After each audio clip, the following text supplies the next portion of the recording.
আসসালামু আলাইকুম। আজকে মূলত আমার যে কবুতর ঘরটা বানিয়েছি, সেই কবুতরের ঘরটা কবুতরের বড় ঘরের ভিতর তুলবো। তো প্রথমে এখানে প্রায় 2টা মতো তক্তা নিয়ে এসেছি। যে তক্তাগুলো আমি যে গাছ ভাঙিয়ে নিয়েছি, তারপর যে তক্তাগুলো বেঁচে গেছে, সেই তক্তা নেওয়ার পরে এখানে ভিতরে আসার পর এখানে এই তক্তা দুটো নিচে ভালোভাবে প্রথমে পুঁতে নেব। আমার এখন প্রায় 25টার মতো কবুতর আছে। তাই এখন সামনে যখন ধান আসবে তখন তো আমার কবুতর ছাড়া থাকে, তাই ধানের সময় কবুতর অনেক বেশি পরিমাণে বাচ্চা দেয়, তাই কবুতরের এই ঘরটা বানানো হয়েছে। তো ওই কবুতরের ঘরের ভিতর বড় ঘরটা তুলতে আমার অনেকটাই কষ্ট হয়েছে।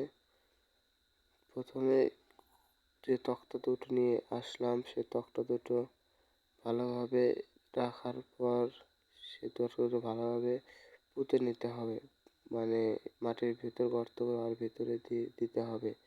এখানে মাটির ভিতর খুঁড়ে দিলে হয়তো দুর্বল হতো, সেই জন্য আমি অন্য একটা বাটাম নিয়ে ভালোভাবে এখানে পুঁতেছি।